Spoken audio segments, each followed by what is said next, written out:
mereka merasa, oh ini sudah tak kasih pakan hijauan dengan jumlah yang banyak, tapi kok masih kurang. Kita ini produksi kendaraan langsung antri, jadi produksi langsung dimuat, produksi langsung. Oke, assalamualaikum warahmatullahi wabarakatuh. Kembali lagi bersama Media SMG. Di video kali ini ada yang baru nih teman-teman. Nanti teman-teman penasaran apa enggak? Jadi untuk host kali ini saya nggak sendirian, ada temannya. Siapa? Saya panggil ya teman-teman. Langsung saja. Ayo Mbak Vida ke sini. Oke. Nah, ini temannya. Halo. Iya, selamat pagi Mbak Vida. Selamat pagi Kak Angga. Jadi teman-teman semuanya, perkenalkan nama saya Vida. Jadi di sini saya ditugaskan untuk menjadi timnya Mas Angga nih ya di multimedia, siap. sekaligus edukasi. Edukasi Betul. tentang apa? Tentunya tentang produk-produk dari CV Sinar Mentari Indonesia, khususnya SMG Mixed Feed ya, pakan konsentrat untuk ruminansia. Betul. Gitu. Kita selalu siap ya merespon semua pertanyaan-pertanyaan teman-teman di komentar maupun di Japri ya. Nah, gitu itu loh ya. teman-teman, pasti insya Allah dijawab satu-satu nanti yang tanya di kolom komentar. Gitu. Terus agenda kita apa Oh ini hari iya. ini ya Kak ya? Agenda kita yaitu alhamdulillah spesial juga, langsung ketemu dengan beliau yaitu Bapak Imron, Direktur Utama dari CV Sinar Mentari Indonesia ini. Wah, keren. Yaitu pastinya. di kupas tuntas, tanya pada ahlinya. Oke, siap. Jadi kita memang merespon beberapa pertanyaan dari teman-teman follower ya. Ya, betul. Terkait pakan konsentrat. Siap? Langsung Let's saja ya go. ikuti Ready ya? Oke, let's go. Yuk.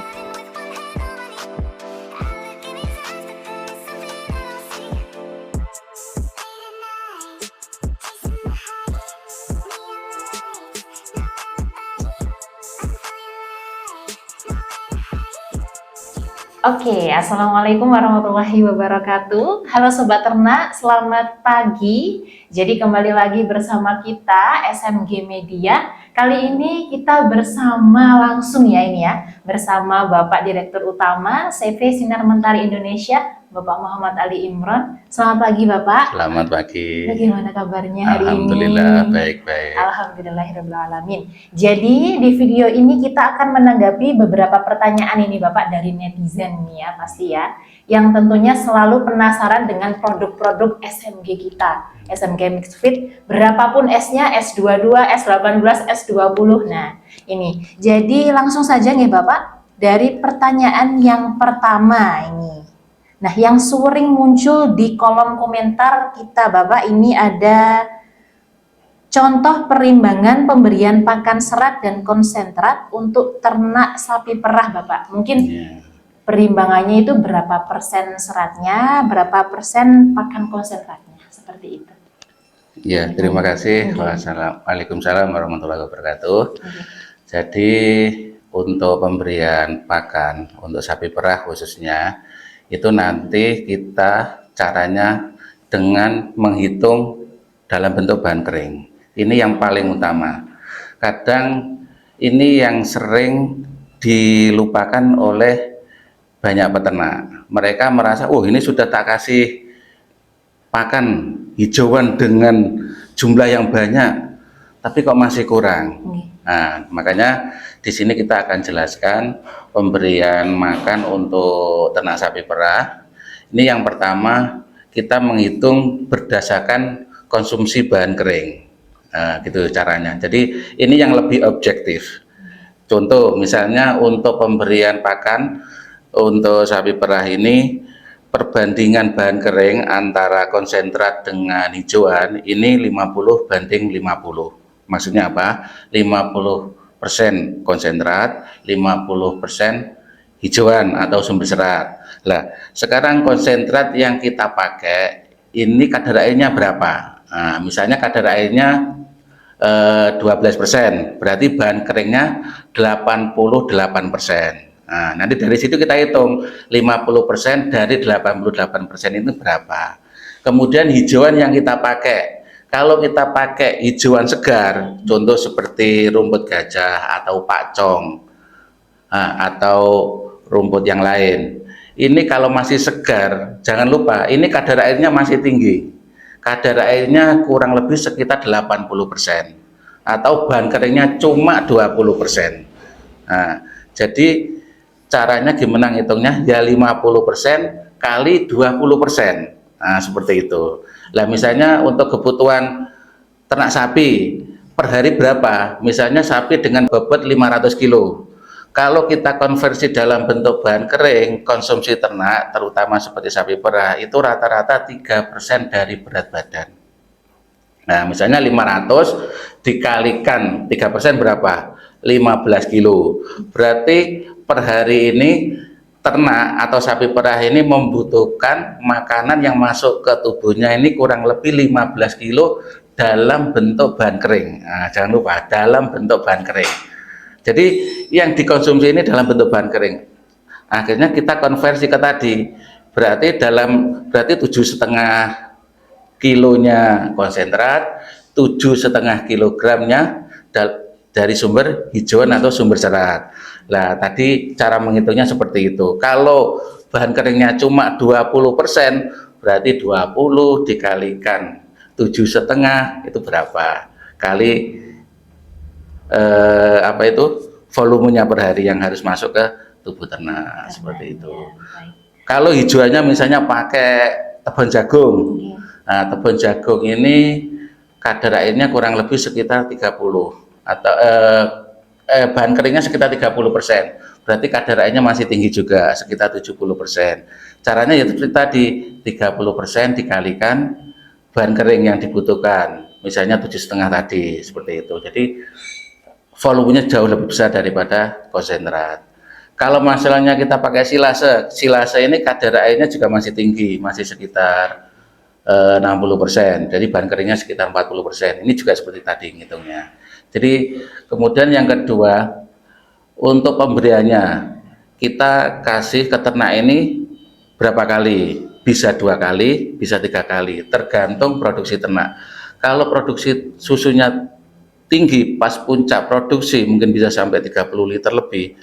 Kalau apa itu konsumsinya belum masuk sesuai dengan kebutuhan, kalau kita kasih 2 kali maka bisa disarankan 3 kali.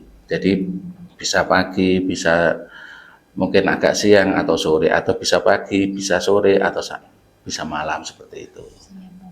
Berarti kalau untuk perimbangan memang harus tahu nanti campuran konsentratnya itu hijauan yang apa. Iya, betul. Nanti kadar airnya juga kandungannya berbeda, gitu, Pak. Betul. Kalau ini berat badan hewan ternak itu apa juga mempengaruhi, Bapak? Maksudnya mempengaruhi berapa persen perimbangannya tadi atau sama? Meskipun 400, 500, 300 itu sama ya? Jadi gini, kalau konversi jumlah itu kita mengikuti berat, ya 300 ya 3. Jadi intinya kalau kita kasih pakan itu biasanya standarnya kurang lebih 3% bahan kering dari berat hidup. Jadi kalau berat hidupnya 300 ya tinggal ngalikan 3 kali 3 berarti 9 kg dalam bentuk bahan kering. Lah nanti tinggal dikonversi, kalau pakan yang kita kasihkan ini pakai konsentrat dan hijauan dengan perbandingan 50 banding 50. Jadi kalau hijauannya pakai rumput segar yang kandungan airnya masih tinggi, jadi dia harus dikonversi dulu ke dalam bentuk bahan kering, seperti itu. Nggak boleh langsung kita hitung dalam bentuk bahan segar, pakan segar. Karena apa? Hijauan yang masuk ke ternak itu yang bisa diserap oleh tubuh itu cuma yang dalam bahan kering. Sisanya yang kandungan airnya dia akan dibuang dalam bentuk air kencing dan kotoran, seperti itu.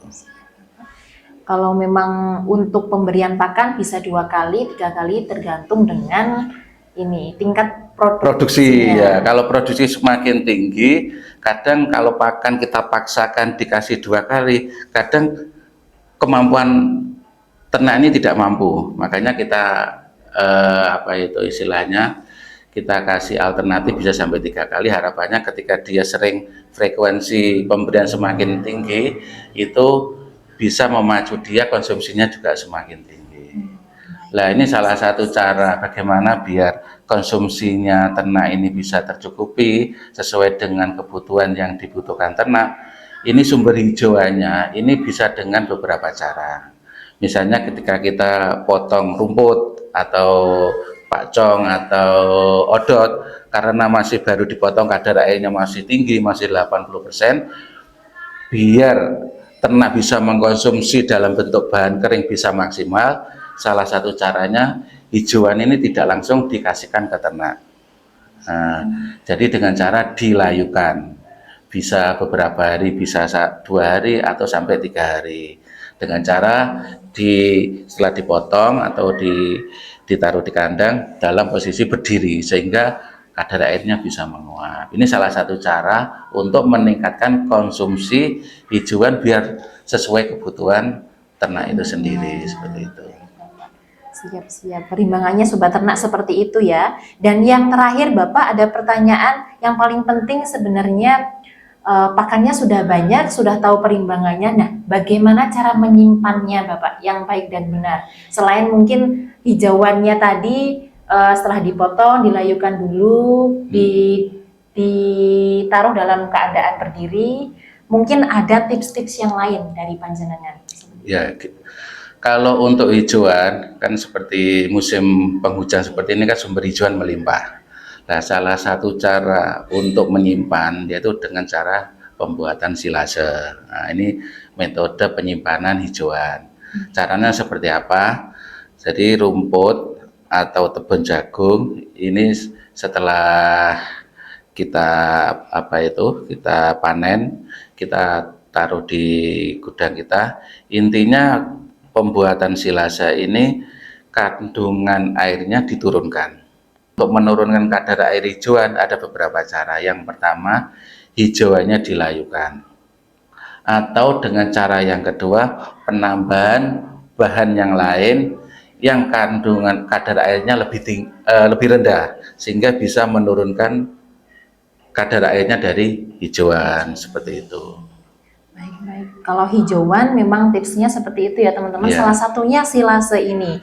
Nah, kita sepil lagi produk kita Bapak. Kita adalah produsen pakan ternak konsentrat SMG. Kalau dari pakan konsentrat SMG Mixed Feed ini sendiri, ketahanan penyimpanannya berapa bulan atau mungkin dalam hitungan hari saja Bapak? Sebaiknya bagaimana?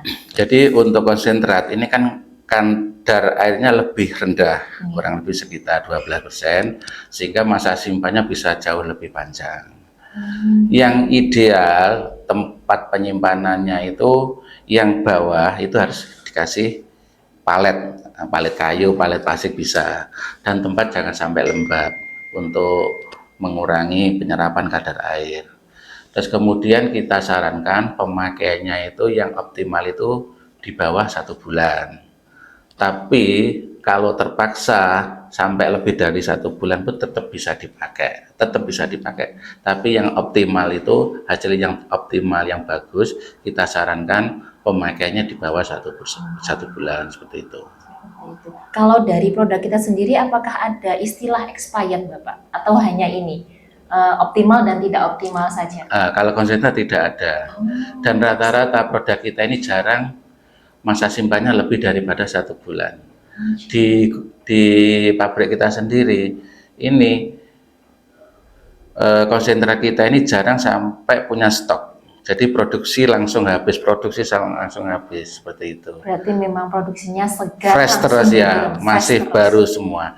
Jadi sistemnya di tempat kita ini produksi kendaraan langsung antri, jadi produksi langsung dimuat. Jadi insya Allah kalau dari kita, dari pabrik Sinar Mentari sendiri, barangnya masih fresh. Lah nanti tergantung di tempat peternak-peternak, makanya di tempat peternak kita sarankan untuk tempat penyimpanannya yang bawah dikasih palet, kemudian tempatnya jangan sampai terlalu lembab, dan pemakaiannya kalau bisa di bawah 1 bulan, seperti itu. Saran kita seperti itu. Siap. Jadi begitu ya Sobat Ternak. Salah satu fakta menarik dari CV Sinar Mentari Indonesia, kalau kita produksi pakan konsentratnya memang masih segar, banyak yang antri, jadi sekali produksi langsung diangkut seperti itu. Jadi tinggal bagaimana nanti tips menyimpannya tadi sudah dijelaskan oleh Bapak Haji Ali Imran. sekaligus Direktur Utama CV Sinar Mentari Indonesia. Bapak, terima kasih atas waktunya. Beberapa pertanyaan sudah terjawab Sobat Ternak. Jika ada pertanyaan lagi silahkan ditulis di kolom komentar. Jangan lupa like, komen, dan subscribe juga ya. Terima kasih Bapak atas waktunya. Sehat selalu dan sukses, semangat. Amin, amin. Sekian Sobat Ternak, wassalamualaikum warahmatullahi wabarakatuh. Waalaikumsalam warahmatullahi wabarakatuh.